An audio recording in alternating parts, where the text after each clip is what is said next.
아멘. 지난 주일에 우리가 이 사울이라는 인물이 마침내 선지자 사무엘로부터 기름 부음을 받는 모습을 보았습니다. 그리고 또 세 가지 징조들을 통해서 하나님이 그를 왕으로 지명하셨다는 사실을 확언받는 그런 장면도 같이 보았죠. 하지만 이 모든 과정들을 우리가 보면서 이 안에 불안 요소들도 함께 존재하고 있다라는 것을 또한 발견했습니다. 그것은 사무엘이 사울을 향해서 양가 감정을 갖고 있기 때문이 큽니다.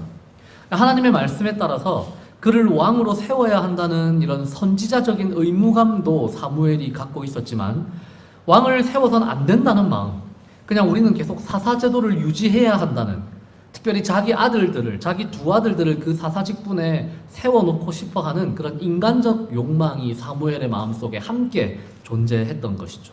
그래서 사무엘은 사울을 왕으로 세워가면서도 자꾸 그 과정 가운데 은근히 사울을 향한 불안 요소들을 자꾸 심어두는 것처럼 그렇게 보입니다. 물론 이러한 모습들은 사무엘이 진짜로 의도한 바일 수도 있고, 또 아니면 사무엘서의 저자가 이 사무엘서를 쓰면서 훗날 일어날 사울 왕의 몰락을 미리 암시하기 위해서 이렇게 심어둔 문학적 장치들로도 우리가 또 해석을 할 수가 있죠. 아무튼 이렇게 기름을 부어서 사울이 왕으로 지명받습니다.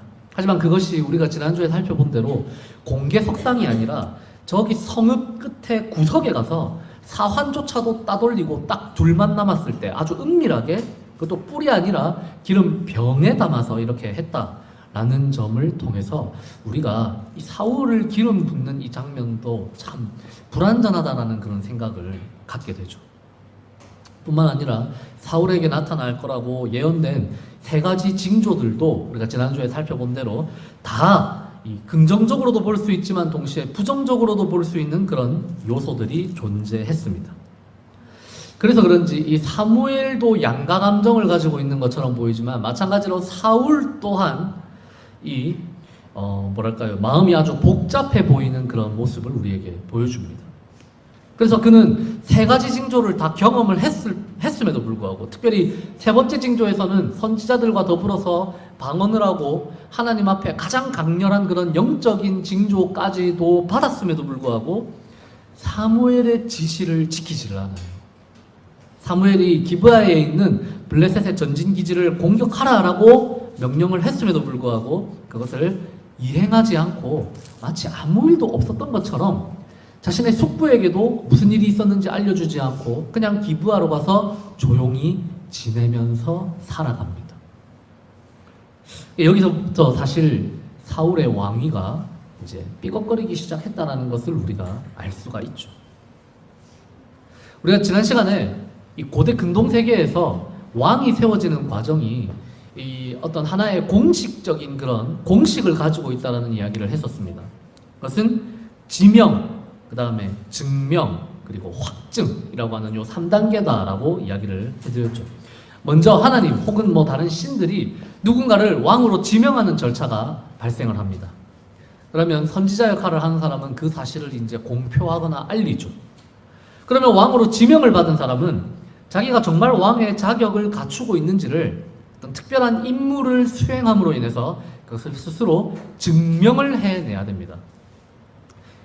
특별히 이것은 보통 군사적인 어떤 업적을 통해서 증명이 되곤 했는데, 이스라엘의 경우에는 이 왕으로 증명받는 과정이 특별히 블레셋을 상대로 거대한 승리를 거두어야 이것이 증명을 받을 수가 있었어요. 그리고 그걸 성공하면 최종적으로 모든 백성들 앞에서 이제 공적으로 이 사람이 왕이 되었습니다라고 공표를 하는 그런 확증의 과정으로 나아가게 됩니다. 그러면서 이제 왕이 완벽하게 세워지는 것이죠. 이것은 일종의 공식입니다. 사울도 이 과정을 거쳐야만 했고 이후에 다윗도 이런 과정을 거치게 됩니다. 하지만 사울은요, 이 불완전하긴 했지만 어쨌든 부음을 받았음에도 불구하고 자기 자신을 증명하는 일에 이미 한번 실패를 한 거예요. 기브아에 있는 블레셋의 요새를 쳐서 그걸 무너뜨려야 하는데 그러지 않고 아무 일 없었던 것처럼 자기 집으로 그냥 돌아가서 살았던 것이죠. 지명의 단계에서부터 이미 불안했는데다가 사울은 두 번째 단계인 이 증명 단계에서 완전히 실패를 하는 모습을 보여줬습니다. 그럼 이제 이야기가 어떻게 흘러가야 될까요? 사무엘은 자기도 물론 왕이 세워지기를 바랬던 것은 아니지만 어쨌든 하나님께서 자기에게 주신 이 임무를 수행해야만 하죠. 그 임무는 바로 사울을 왕으로 세우라는 임무입니다. 그래서 사울이 자기 말을 듣든 듣지 않든 사무엘 입장에서는 이 탐탁치 않은 이 명령을 어쨌든 계속 이어가야 돼요. 계속 이뤄가야만 합니다. 그래서 사무엘이 결국 다시 한번 사울을 지명하는 그런 절차를 거칩니다. 이번에는 사울과 둘이서 은밀하게 만나서 기름을 붓는 방식이 아니라 좀 더 공식적인 방법, 사람들 앞에서 사울이 왕으로 지명받는 것을 보여주는 그런 공적인 절차를 택하죠. 왜냐하면 아마도 사울을 그냥 몰래 둘이서만 만나서 이렇게 기름을 부어놨더니 사울이 자기만 모르는 척하면 아무도 모르잖아요, 그죠?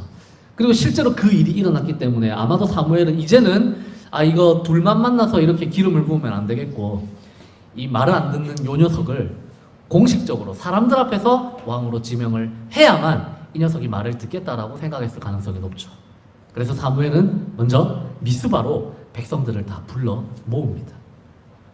그리고 사람들을 향해서 너희가 왕을 요구한 이 일이 결코 선한 일이 아니었다, 잘못된 일이다라는 것을 다시 한번 강력하게 지적을 먼저 해줘요. 그러면서 출애굽했던 그 역사, 이전의 역사를 상기시킵니다. 하나님이 너희들의 진짜 왕이시기 때문에 하나님이 너희들을 이집트의 손으로부터 구출해 내셨는데도 불구하고 너희들은 하나님이 왕이라는 사실을 인정하기 싫어했기 때문에 지금 인간 왕을 요구하는 것이다 라고 아주 강력하게 질타를 합니다. 그러면서 다시 이제 왕을 사울을 지명을 하는데 방식을 바꿉니다. 그 자리에서 기름을 붓는 방식이 아니라 완전히 다른 방식으로 사울을 끄집어냅니다. 그것은 바로 제비뽑기 방식이죠. 본문 18절, 19절 우리가 같이 한번 읽어보겠습니다. 오늘 본문 18절, 19절 말씀입니다. 같이 읽겠습니다. 시작! 이스라엘 자손에게 이르되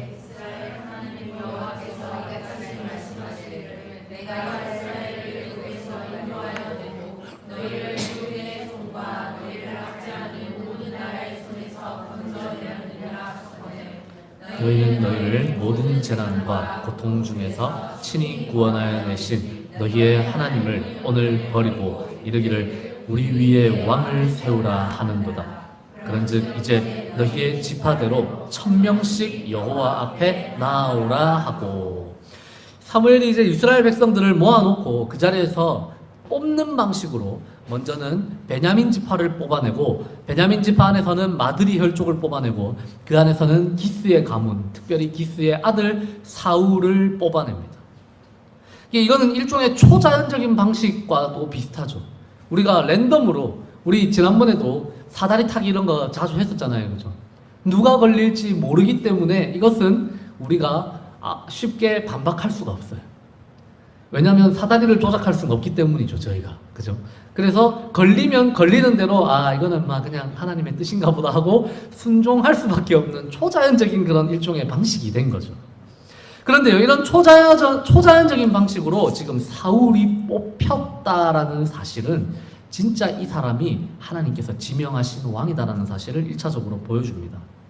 그런데 생각을 해보면 제비를 뽑아서 이렇게 왕을 뽑아냈다는 것은 굉장히 부정적인 면모를 가지고 있어요. 왜냐하면 그 당시 제비를 뽑아서 누군가를 찾아낸다는 것은 죄인을 색출하는 방식이었기 때문에 그렇습니다. 그러니까 신약 시대에서 이제 새로운 제자를 뽑는 그런 방식이 아니라 여기 이 시대, 이 구약 시대에 있어서는 제비를 뽑아서 누군가를 찾아낸다는 것은 죄인을 색출하는 방식이었습니다. 그러니까 지금 사무엘은 두 가지를 이야기를 하고 싶은 거예요. 하나는 너희가 왕을 요구한 것이 하나님 앞에 죄 지은 것이다라는 걸 다시 한번 강조하고 싶은 마음도 있고, 또 하나는 사울이 자기 명령을 어기고 기브아에 있는 블레셋의 군대를 치지 않았기 때문에 그것을 책망하고 그것이 잘못되었다라는 점을 한 번 더 지적하기 위해서 일부러 사울이라고 하는 사람을 끄집어내면서 제비 뽑기 방식을 택한 겁니다. 이 제비라는 말은 사실 없어요. 원문에는. 히브리어 원문을 보면 제비 뽑기라고 하는, 제비를 뽑았다는 말 없고 그냥 뽑아냈다라는 표현만 있습니다. 이것을 힐라케드라고 하는데, 이 뽑아냈다는 단어의 진짜 뉘앙스는 어떤 뜻이냐면 잡혔다, 딱 걸렸다, 이런 뜻이에요. 그러니까 굉장히 부정적인 뉘앙스를 가지고 있는 거죠. 이렇게 뽑기 방식을 통해서 지파, 그 다음에는 혈족 단위, 그 다음에는 가문, 이렇게 점점 옥죄어 오고 있었지만 사울은 그것을 어떻게 하면 좀 피해갈 수 있을까, 내가 어떻게 하면 좀 안 걸릴 수 있을까 하고 그렇게 깨름칙한 마음으로 그 자리에 있었던 것 같아요. 왜냐하면 사울은 블레셋이라고 하는 강대한 적과 맞서서 싸울 만한 용기가 없는 상태였기 때문이죠. 그래서 결국 그는 진 보따리들 사이에 숨어 있습니다. 그렇지만 사무엘에 의해서 결국 걸리죠. 그래서 사람들이 그를 찾아내어서 끄집어냅니다. 사무엘은 이미 사울이 자기 말을 듣지 않고 블레셋의 이 전진기지를 공격하지 않은 것에서부터 그가 마음에 들지 않았던 상태거든요. 근데 이제 진보다리들 사이에 숨어있는 꼴을 보니까 사무엘의 마음이 좋았을 리가 없죠. 아주 마음에 안 들고 부하가 막 치밀어 올랐을 겁니다. 그래서 그는요, 사무엘은요, 모든 이스라엘 백성들 앞에서 대놓고 사울에게 아주 모욕적인 언사를 던집니다. 근데 그 말이 아주 엉뚱하게 반대의 의미로 역작용을 해서 나타나는 그런 일이 일어납니다. 그게 오늘 본문 24절에 적혀있는 이야기입니다. 본문 24절 우리 같이 한번 읽어보겠습니다. 본문 24절 시작. 사무엘이 모든 백성에게 이르되 너희는 여호와께서 택하신 자를 보느냐, 모든 백성 중에 짝할 이가 없느니라 하니 모든 백성이 왕의 만세를 외쳐 부르니라. 이게 긍정적인 표현이 아니에요. 사무엘이 지금 이런 뉘앙스를 가지고 표현을 했습니다. 야훼 하나님이 택하신 저 자를 한번 봐라. 너희가 왕으로 요구한 그 사람이 저기 진보다리들 사이에 숨어 있다가 걸려서 끌려 나오고 있는 바로 저 사람이다. 저게요 너희들의 왕이다. 참 대단하다. 누가 저런 겁쟁이와 비교될 수 있겠느냐? 너희들 중에 저만한 겁쟁이를 또 찾을 수 있겠느냐? 이런 뉘앙스로 지금 사무엘은 아주 비아냥거리면서 지금 이 표현을 한 거예요. 너희들의 왕을 봐라. 저런 인간이 또 있느냐? 라고 했는데 백성들은 지금 이걸 어떻게 받아들였냐면 사무엘이 끌려 나오고 있는 이 모습이 진보다리들 사이에 이렇게 숨어 있다가 그가 딱 일어났는데 다른 모든 백성들보다 어깨 위에 머리가 하나 더 올라가 있는 거예요. 키가 크고 외모가 탁월한 거예요. 그걸 보면서 백성들은 왕의 만세를 외쳐서 불러버렸습니다. 와, 진짜 멋진 사람이다. 그래, 저 정도는 돼야 왕이 될 수가 있지. 저게 왕이지. 백성들은 이렇게 받아들인 거예요. 그러니까 백성들은 사무엘과는 완전히 반대되는 마음으로 사울을 맞이한 겁니다. 그래서 일부 불량한 사람들을 제외하고는, 일부 불량배라고 번역되어 있는 이 일부 사람들을 제외하고는 모두가 다 사울을 반갑게 맞이하는, 반갑게 자신들의 왕으로 인정하는 그런 예상외의 상황이 일어나고 말았던 것이죠. 우리 이제 본문 27절을 한번 보겠습니다. 본문 27절 제가 읽겠습니다. 어떤 불량배는 이르되 이 사람이 어떻게 우리를 구원하겠느냐 하고 멸시하며 예물을 바치지 아니하였으나 그는 잠잠하였더라. 예전에 엘리의 두 아들들을 가리켜서 썼던 표현이 바로 이 불량하다라는 표현이에요. 그러니까 벨리알이라고 하는 표현입니다. 이것은 무가치하다 혹은 사악하다 이런 의미입니다. 그러니까 사울에게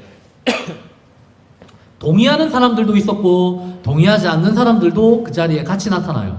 사울을 격하게 반긴 어떤 사람들, 이 본문의 26절인가 여기 보면 유력한 자라고 번역되어 있는 사람들이 있는데 이 유력하다라고 번역되어 있는 이 말은 하일이라는 단어입니다. 우리 예전에 깁보르 하일이라는 말 우리가 했던 거 혹시 기억하세요? 유력한 자, 사울의 아버지 기스를 향해서도 깁보르 하일이라는 표현을 썼죠. 그리고 룻기에 나오는 보아스를 향해서도 깁보르 하일이라는 표현을 썼는데, 이제 이 사울을 지지하는 사람들을 향해서도 유력한 자 하일이라는 표현을 써줍니다. 그래서 이 사람들은 사울을 왕으로 세웠고 이제 그 사울을 따라간 일종의 친위 부대가 되어준 사람들을 가리키고 있어요. 그런데 그 반대편에는 또 어떤 사람들도 있냐면, 야 저게 무슨 왕이냐, 야 저게 무슨, 저 사람이 어떻게 이스라엘을 구원하겠냐 하고 아주 부정적인 냉소를 쏟아내는 그런 벨리알과 같은 사람들이 있었다는 것이죠. 그런데 사울은 그 사람들을 보면서 잠잠히 있었다라고 그렇게 이야기를 합니다. 이거는요, 잠잠하다는 이 말을 제가 이거에 대한 뭐 딱히 다른 어떤 언급이 없어서 제가 그냥 사전을 찾아봤거든요. 그러니까 차라쉬라는 말인데, 이 말에 여러 가지 뜻이 있는데 그냥 단순히 말이 없다라는 표현으로도 해석이 될 수 있는데, 또 이런 뉘앙스도 있어요. 바보같이 아무 말 못했다라는 뜻도 있어요. 마치 뭐 이거는 약간 좀 비하적인 표현인데 오늘날에서는 마치 벙어리처럼 아무 말 못하고 있었다, 이런 뉘앙스가 있습니다. 그러니까 사울은요 지금 블레셋을 치라고 했던 사무엘의 명령 앞에 아무것도 못하고 있었던 것처럼, 자기를 공공연하게 반대하고 들고 일어나고 있는 이 불량한 사람들 앞에서도 아무 대꾸도 못하고 있는 이런 겁쟁이 같은 모습을 지금 보여주고 있어요. 우유부단하고 그리고 여린 그런 모습을 보여주고 있죠. 외면적으로는 풍채도 당당하고 아주 멋지고 키도 큰데 그 속을 들여다보면 겁이 많은 아이와 같은 그런 모습을 사울은 하고 있었던 것이죠. 그런데 이런 사울에게 오늘 이야기를 우리가 쭉 보면 곧바로 시련이 들이닥칩니다. 암몬 사람 나하스라고 하는 인물이 그의 군대를 이끌고 이스라엘 북쪽으로 쳐들어 온 것이죠. 본문 11장 1절을 우리가 같이 한번 잠깐 보겠습니다. 본문 11장 1절 우리 같이 한번 읽겠습니다. 시작. 암몬 사람 나하스가 올라와서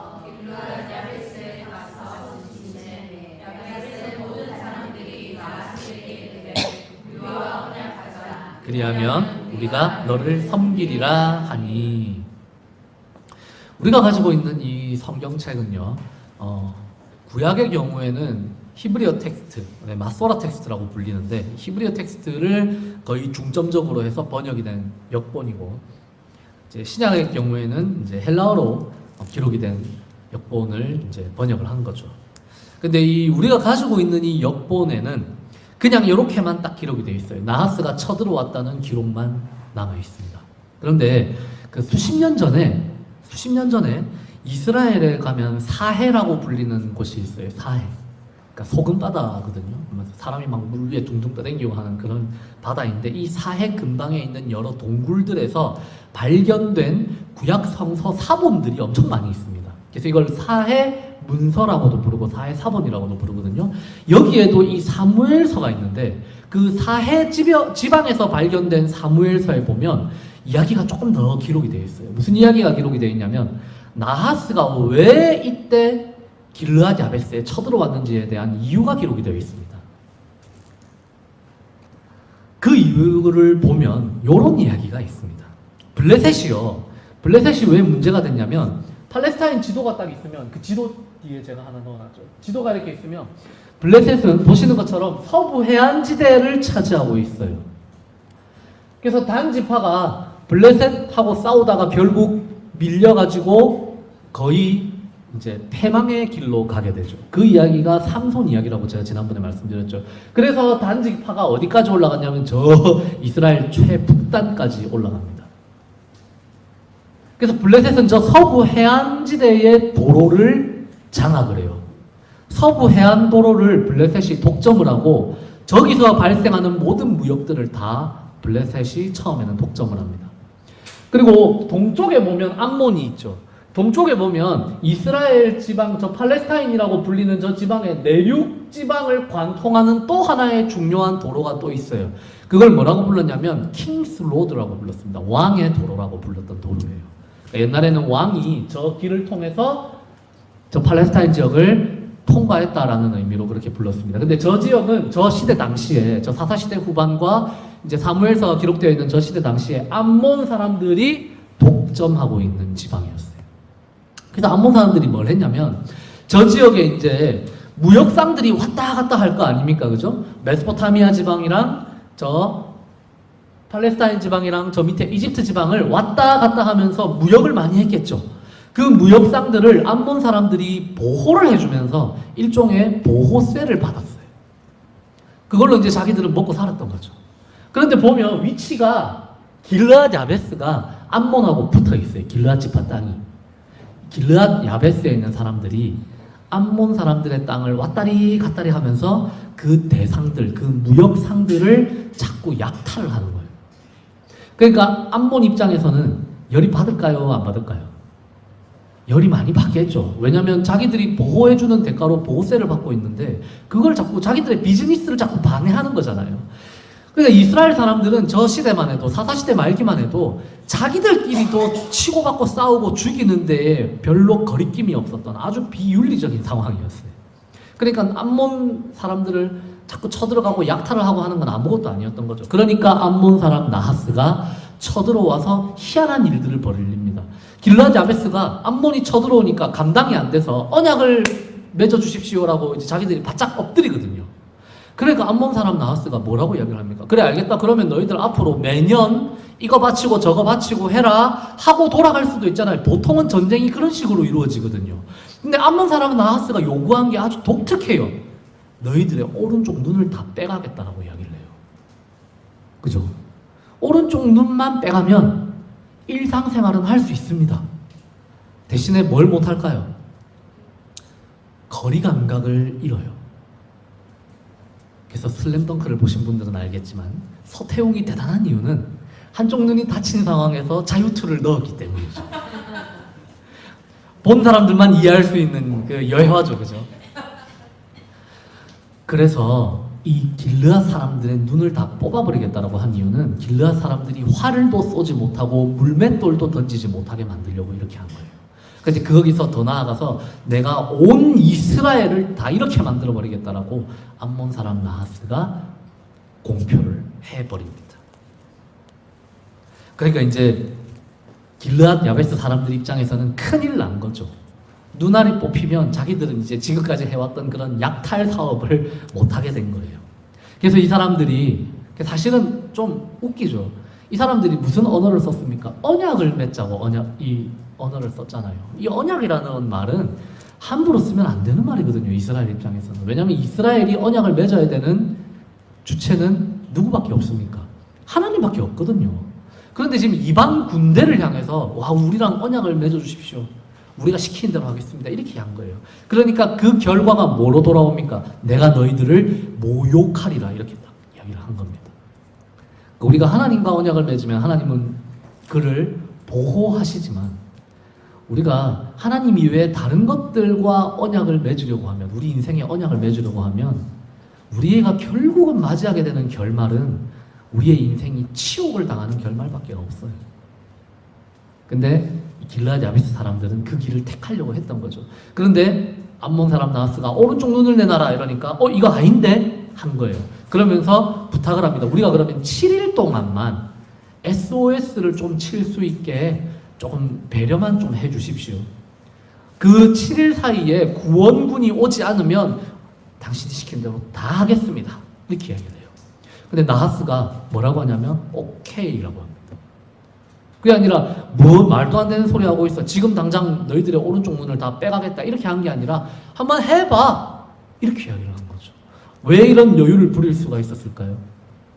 나하스가 보니까 이스라엘은 그 당시에 다른 이방 나라들과 달리 중앙 집권화가 되지 못한 나라예요. 왕이 없는 나라예요. 그러니까 군대를 일으키려면 절차가 복잡하고 힘들고 어려워요. 우리가 사사기를 읽어본 분들은 알겠지만 사사시대 보면 지극끼리도 싸우잖아. 그러니까 이스라엘이 하나가 되어서 며칠 만에 큰 군대를 확 이렇게 일으켜가지고 여기를 방어하러 오는 게 사실상 불가능하다는 걸 나하스가 알고 있는 거예요. 그러니까 한번 나하스가 조롱하듯이 그렇게 7일의 여유를 준 겁니다. 지파들 사이에 장로들 모여가지고 회의하고 그래가지고 그러면 너희 지파에서는 몇 명, 우리 지파에서는 몇 명 이거 다 회의 다 거쳐서 또 가서 군대 다 모아서 나오는 데까지 7일이 절대로 걸리지 못한다라는 거. 7일보다 훨씬 많은 시일이 소요된다는 걸 나하스가 알고 있었기 때문에 이런 여유를 불어준 거죠. 나하스는 모르고 있습니다, 지금. 뭘 몰랐을까요? 사울이 왕이 된 걸 모르고 이런 여유를 부렸을 가능성이 굉장히 높아요. 그래서 길르앗 야베스의 전령들이 이스라엘 각지를 찾아가다가 기브아에도 도착을 합니다. 길르앗 야베스의 위기 상황을 전해들은 이 백성들, 기브아의 백성들이 소리를 높여서 울었다고 합니다. 왜? 기브아의 백성들이 선했기 때문에 그랬을까요? 그렇지 않습니다. 길르앗 지파가 바로 북쪽에 있는 므낫세 반지파도 있거든요. 근데 므낫세 반지파가 아니라 기브아에서 원군이 조직되어 온 것은 사울이 그 땅의 왕이었기도 하지만 그것보다는 길르앗 야베스 사람들하고 기브아 사람들, 특히 베냐민 지파의 기브아 사람들 사이에 맺어져 있는 특별한 관계 때문이에요. 사사시대에 일어난 아주 유명한 비극적인 사건 때문입니다. 레위인의 첩 사건. 여러분 혹시 아십니까? 사사기 말기에 보면, 그 후반부에 보면 레위인의 첩을 단체로 이렇게 성적으로 폭행을 하고 끝내 죽음에 이르게 했던 그 성의 이름이 뭔지 아세요? 그게 기브아입니다. 사울의 근거지인 기브아예요. 그리고 이 일로 인해서 베냐민 지파가 나머지 11지파와 전쟁을 벌입니다. 나머지 11지파가 너가 어떻게 이럴 수 있냐라고 하면서 막 그 불량배들 다 끄집어내라라고 하는데 기브아가 이걸 받아들이지 않고 결국 베냐민 지파와 나머지 지파들 사이에 전쟁이 일어납니다.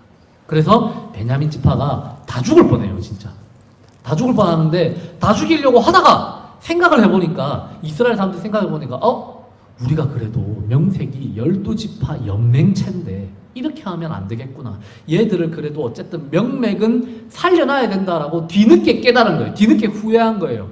그런데 그러면서 우리가 그러면 이 지파의, 이 베냐민 지파를 살리기 위해서 이 지파의 아내가 될 수 있는 여성들을 제공해야 되는데 이걸 어떻게 할까 생각을 하다가 야 그러면 베냐민 우리가 주어 팰 때 안 왔던 성을 한번 찾아봐라 이러니까 다른 성에서는 다 군사들이 징발돼서 왔는데 길르앗 야베스에서는 군사들이 안 온 거예요.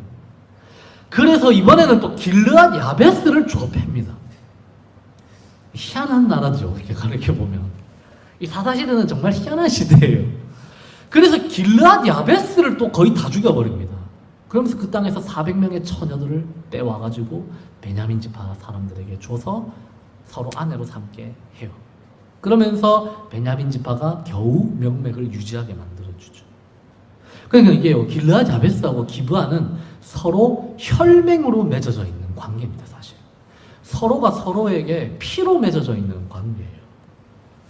그래서 그 땅의 백성들이 길르앗 야베스의 위기 상황을 전해 들었을 때 소리를 높여 울었다라는 것이죠. 이 전령들이 도착했을 때요, 사울은 때마침 밭에서 소를 가지고 소를 몰고 있었습니다. 우리가 생각하면 좀 약간 웃긴 그림이에요. 지금 막 나라에 급박한 위기가 닥쳤는데 사울은 밭에서 소를 몰고 있는 거예요. 근데 우리가 이렇게 생각하면 안 됩니다. 왜냐하면 사울이 지금 왕이 된 이후에도 그냥 막 밭이나 갈고 한량으로 지내고 있는 이런 이미지가 아니에요. 밭에서 소를 몰고 있다. 이것은요, 그 당시 중앙집권 국가들, 이제 청동기에서 철기로 넘어가던 그 당시 모든 국가들이 가장 중요하게 여겼던 국가 산업, 농업에 솔선수범하고 있는 모습이에요. 그러니까 이 지금 막 밭에서 소나 몰면서 귀농하고 있는 이런 모습이 아니라, 귀농한 게 아니라 목축업에서 농업으로 이제는 국가 기간 산업이 넘어가고 있던 시절에 사울은 그것을 솔선수범하고 애써서 백성들 앞에서 가르치고 자기가 그 일을 수행하고 있었던 모습입니다. 소는요, 그 당시만 해도 굉장히 귀한 가축이었어요. 뭐 집마다, 뭐 가정마다 소를 한 마리 가지고 있어요. 그렇게 될 수가 없는 상황입니다. 한 마을에 소가 몇 마리 없어요. 그래서 옛날 그 문서들을 보면요, 기원전 1800년경인가 이런 말이라고 하는 지역에서 출토된 그런 토판들을 보면 어떤 기록이 나와 있냐면, 이제 경작을 해야 되는 시기가 찾아왔을 때 마을의 이장들이 왕궁으로 가서 소를 빌려와야 됩니다. 그러니까 옛날에 소는 아주 귀한 가축이었기 때문에 왕궁이 그걸 소유하고 있었고, 그걸 마을이 그렇게 많이 가지고 있지 못해요. 그걸 왕궁에 가서 막 빌려와서 경작하고 이랬단 말이죠. 그러니까 사울이 소를 몰았다라는 말은 그가 비록 우유부단하고 용기가 부족한 사람이었음에도 불구하고 지금 그가 왕이 되고 나서는 왕으로서 해야 할 일을 성실하게는 수행을 하고 있었다는 겁니다. 근데 그가 길르앗 야베스에 들이닥친 이 분노, 이 위기를 전해 듣고 아주 크게 분노를 합니다. 본문 6절입니다. 우리 본문 6절 같이 한번 읽겠습니다. 본문 6절 말씀 시작. 사울이 이 말을 들을 때에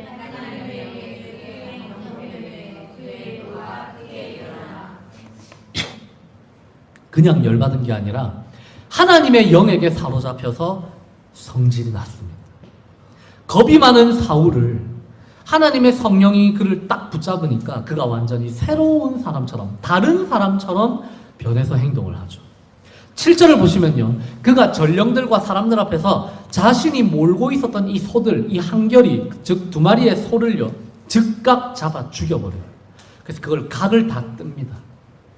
그리고 그것을 전령들의 손에 들려서 이스라엘 전역으로 다시 보냅니다. 이거는 과거 기브아에서 일어난 레위인의 첫 사건인데, 이 레위인이 했던 행동하고 똑같은 행동이죠. 근데 이제는 사울이 똑같은 행동을 하는데, 이제는 부정적인 의미에서의 이런 행동이 아니라 이제는 긍정적인 의미에서 왕으로서 군대를 소집하는 그런 정당한 절차로서 삼았어요. 너희들 지금 이 각이 떠져 있는 이 소의 부위를 받았는데 만약에 나의 부름에 응하지 않으면 너희들이 가지고 있는 모든 소가 다 이렇게 될 것이다. 그러니까 너희가 가지고 있는 모든 소유가 다 작살나고 다 빼앗기고 다 끝장난다라는 경고를 한 겁니다. 옛날에 고대 근동에서는 왕들이 이런 절차들을 밟았을 때가 많았어요. 그래서 시체를 이렇게 조각을 내서 국가의 곳곳에 보낸다든지 이런 절차들이 있었습니다. 그러면 그걸 보면 무조건 왕에게 군대를 보내야만 되는 거예요. 그래서 사울과 사무엘을 따라오지 않으면 너희들이 가지고 있는 모든 소가 다 이렇게 될 것이다 라고 경고의 메시지를 보냅니다. 그 마을을 완전히 황폐화시키겠다는 아주 카리스마적인 명령을 사울이 내린 거죠. 그래서 이 사울의 명령을 전달받은 모든 이스라엘 사람들이 야훼 하나님의 두려움이 그들에게 임합니다. 그래서 모두 무기를 집어들고 모입니다. 베색이라고 하는 이 장소에 모인 군대가 총 33만 명인데 이 숫자가 의미하는 것은 이스라엘의 모든 군대가 다 뛰어나왔다라는 그런 의미가 있습니다. 이들을 이끌고 사울이 하루 만에 길르앗 야베스로 갑니다. 그래서 이제 본문 10절에 나와 있는 것처럼 이 길르앗 야베스 사람들이 지금 하고 있는 말은 암몬 사람들한테 하는 말이거든요. 그래서 길르앗 야베스 사람들이 이제 이 소식을 전해 듣고 암몬에게 일종의 일종의 사기를 쳐요. 우리가 내일 당신들에게 나아가서 당신들 시킨 대로 하겠습니다라고 이야기를 합니다. 그러면 길르앗에 쳐들어온 이 암몬 군대는 어떻게 생각하겠습니까? 그러면 얘들이 내일 날 밝으면 우리한테 와서 정식으로 항복 절차를 밟겠구나. 이제 군대가 기강이 해이해질 수밖에 없겠죠. 이제 이 전투는 끝났네. 쟤들이 내일 와서 항복한다니까 우리 이제 좀 편하게 있을까? 그런데 그날 해가 뜨기 전에 사울의 군대가 들이닥친 거예요. 그래서 기습작전을 벌여서 암몬 군대를 완전히 초전박살을 다 내버립니다. 그래서 이제 이스라엘에 닥친 이 위기를 군사적으로 사울이 화려하게 극복을 해내죠. 백성들이 사울을 보면서 찬사를 막 이어갑니다. 이게 왕이다. 이게 바로 우리에게 왕이 필요한 이유다. 이게 나라다. 막 이런 말들을 이제 막 하는 거죠. 난리가 난 거죠. 그리고는 백성들이 사무엘을 찾아가서 사울의 즉위를 반대했던 그 불량한 놈들을 다 끄집어냅시다. 이놈들을 다 죽여버립시다. 이걸 제물로 삼아서 우리가 왕을 세운 이 기쁨을 오늘 이 피해 잔치를 한번 벌입시다. 막 이렇게 이야기해요. 그런데 이때 사울이 다시 한번 왕으로서의 아주 당당한 권위를 보여줘요. 본문 13절입니다. 사울이 이르되 이날에는 사람을 죽이지 못하리니 여호와께서 오늘 이스라엘 중에 구원을 베푸셨음이니라. 여러분, 이 구절, 이 장면이야말로 사울 인생에 있어서 최고의 순간입니다. 왕으로서 그는 위대한 군사적인 승리를 거두었고 자기 백성들을 구원해냈어요. 그리고 거기에서 그치지 않고 자기를 미워했던 사람들, 자기를 인정 안 했던 그 사람들을 넉넉한 마음으로 용납하고 자비를 베풀어줘. 그리고 심지어 그 근거를 자신에게 둔 게 아니라 여호와 하나님의 구원에 딱 둡니다. 그러니까 이거야말로 이스라엘 왕이 보여줘야 하는 가장 이상적인 모습입니다. 지혜롭고 용기 있고 그에 그치지 않고 신실하기까지 한 이스라엘의 왕의 모습을 사울은 딱 보여줍니다. 그리고 이 모습을 보면서 사무엘이 이제 마지막 확증 단계로 나아가죠. 이제 우리가 모든 백성들과 다 함께 길갈로 가서 이 나라를 새롭게 하자라고 사무엘이 이야기합니다. 그래서 그곳에서 화목제를 드리면서 사울을 온 이스라엘의 왕으로 정식으로 세우는 성대한 행사를 벌입니다.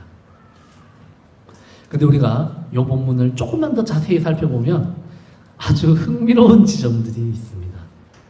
사울 인생의 최고의 순간으로 꼽히는 지금 이 장면에서조차 사무엘의 그림자가 비치고 있다라는 것이죠. 우리가 앞서 본 것처럼 사무엘은요, 사울이 진보다리들 사이에 숨어 있는 것을 끄집어내서 공적으로 백성들 앞에서 모욕을 안겨주려다가 실패했죠. 이후에 사울이 하나님의 영에 감동되어서 암몬 사람 나하스의 군대를 물리치니까 이제 그를 왕으로 인정해주는 그런 확증 절차까지 들어가게 됩니다. 그래서 화목제를 드리죠. 하지만 이런 과정 중에도 곳곳에 사무엘이 아주 조금 부정적으로 지금 그리고 사울이 비치고 있는 이런 장면들이 있다는 거죠. 먼저 보시면 본문 12절과 14절에 첫 말들을 한번 보세요. 백성이 사무엘에게 이르되, 그리고 14절에는 사무엘이 백성에게 이르되로 출발합니다. 그 중간에 끼어있는 13절은 사울 인생에 있어서 최고의 장면이거든요. 그럼에도 불구하고 12절과 14절에서는 사울의 존재감이 뒤로 빠져 있어요. 백성들은 사무엘에게 이야기를 하고 사무엘은 백성들에게 이야기를 합니다. 사울은 여기서 빠져 있어요. 뿐만 아니라 11장 7절을 보아도 사울이 이스라엘 전국에서 군대를 일으킬 때 뭐라고 하냐면 사울을 따르지 아니하면, 나를 따르지 아니하면 이렇게 이야기한 게 아니라 사울과 사무엘을 따르지 아니하면 이런 표현을 씁니다. 마치 이것은 예전에 사사기에 보시면 기드온이 군대를 일으키면서 여호와 하나님의 칼이다 라고만 말해야 되는데 거기에다가 여호와와 기드온의 칼이다 이렇게 지 이름 살짝 끼워 놓은 거랑 아주 비슷한 장면이에요. 그러니까 자기의 권세만 드러난 게 아니라 사무엘이 지금 그 배후에 있다라는 게 계속해서 드러나고 있는 그런 불완전한 모습이죠. 가장 결정적인 문장은요, 본문 15절에 기록이 되어 있습니다. 본문 15절 우리 같이 한번 읽겠습니다. 본문 15절 시작. 모든 백성이 길갈로 가서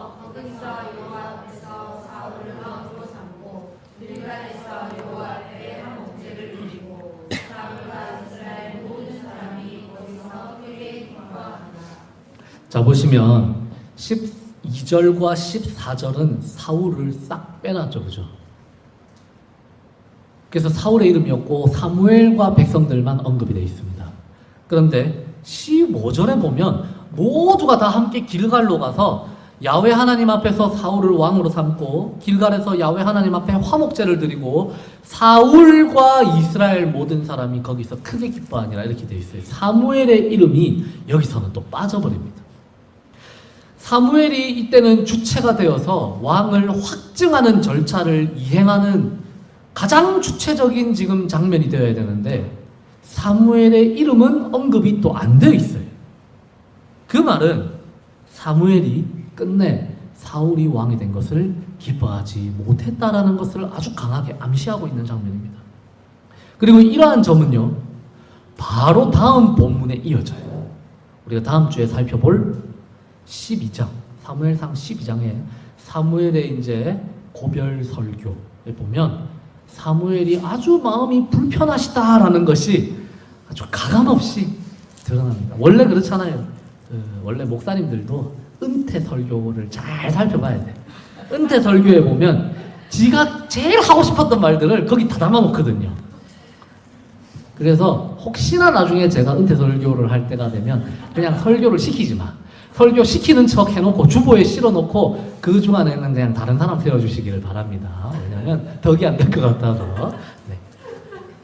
그래서 이 사무엘의 고별 설교는 사실 성경에 실어주면 안 되는데 제가 봤을 때는 사무엘의 저자가 일종의 반면교사로 삼으라라는 의미에서 이렇게 실어줬다라고 저는 생각을 해요. 그래서 이러한 사무엘의 반감이요, 나중에 보면 사울의 통치가 망가지는 데 있어서 결정적인 역할들을 감당을 합니다. 큰 역할을 하게 됩니다. 여러분, 이제 말씀을 맺겠습니다. 우리가 그러면 이 이야기를 통해서 우리가 도대체 어떤 생각을 해보면 좋을까요? 제가 오늘 본문으로 설교를 준비하면서 제일 걱정됐던 부분이 뭐냐면, 이야기는 참 재밌는데 이야기만 하고 끝내야 될 것 같은데 라는 생각이 드는 거예요. 이걸 가지고 뭐 어떻게 우리가 적용을 해라는 거예요. 이거 뭐 사울처럼 살아라는 건지 사무엘처럼 살아라는 건지 아니면 나하스처럼 살아라는 건지 이걸 가지고 어떻게 적용을 해야 되지? 그게 참 고민이 되는 거예요. 그래서 그냥 스토리텔링만 하고 끝내면 참 좋겠다 그런 생각을 했습니다. 오늘 본문을 보면요, 그래서 저는 오늘 본문을 좀 이상하게 적용을 했는데, 오늘 본문은 사울의 삶에 있어서 그리고 왕으로서 그의 통치에 있어서 가장 영광스러웠던 순간이라고 제가 이야기를 해드렸죠. 비록 블레셋을 상대로 한 군사적인 승리는 아니었지만 어쨌든 뭐 어떻습니까? 뭐 그는 하나님의 영에 감동되었고 그래서 위기에 처해 있는 자기 백성들을 구해냈잖아요. 자신을 반대했던 사람들까지 너그럽게 끌어안은 그런 사울의 아주 위대한 모습이 오늘 본문에는 딱 등장을 합니다. 그야말로 완벽한 이스라엘 지도자의 그런 군상을 사울이 오늘 본문을 통해 딱 보여줬어요. 하지만 우리는 알고 있죠. 우리는 사울 이야기의 끝이 어떻게 되는지 알고 있잖아요. 이 순간을 딱 지나고 나니까 사울의 이 아름다운 모습이 망가지기 시작한다는 걸 우리는 알고 있잖아요. 그렇죠? 더 이상 그에게는 영광의 시간들이 찾아오지 못하고 기쁨이 순간으로 끝나버리고 영광이 짧게 마무리 지어진다.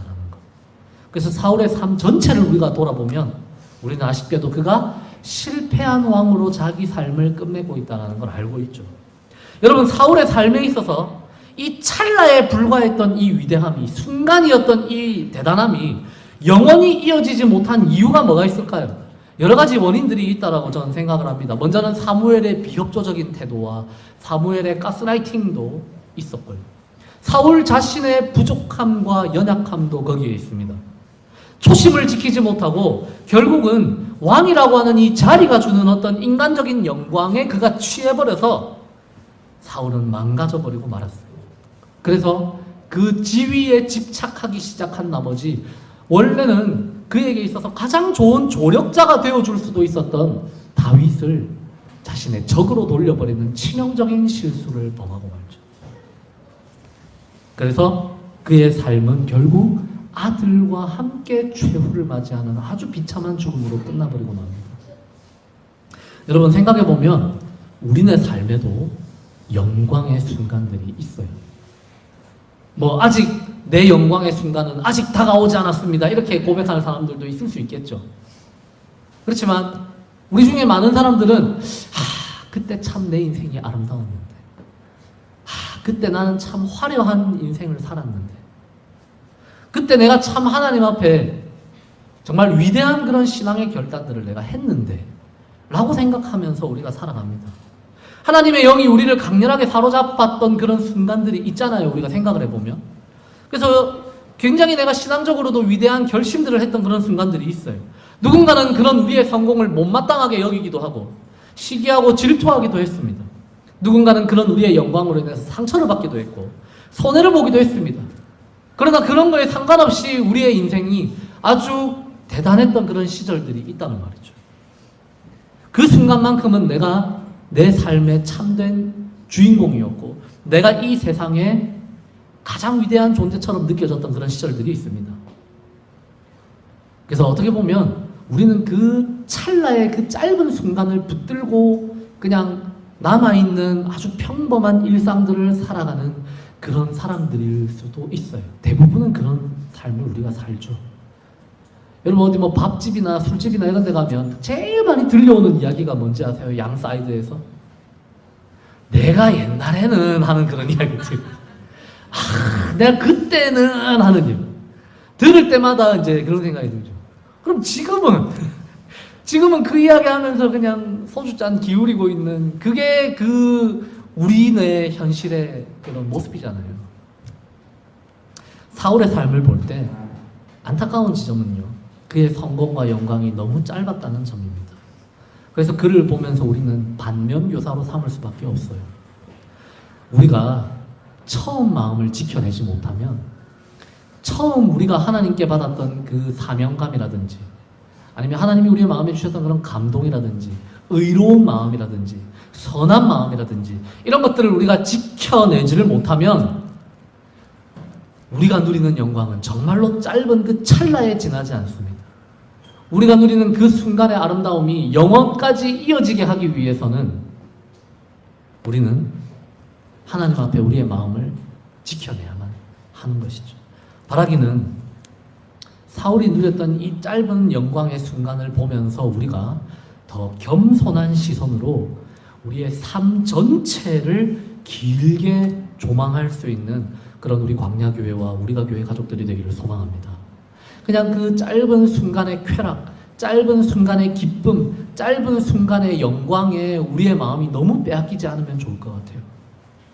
그 찰나의 그 순간이 영원의 기쁨이 있다라는 걸 우리가 기억하면서 일희일비하지 않고 하나님이 우리의 삶을 길게 인도하고 계신다는 사실을 우리가 기억하고 이 긴 우리의 남아있는 평생 가운데 계속해서 내가 하나님의 뜻을 예민하게 짚어가며 살아갈 수 있는 그런 사람들로 우리가 모두가 살아갈 수 있기를 사랑하는 우리 주님의 이름으로 축복합니다. 우리 함께 온 땅의 주인 찬양하도록 하겠습니다.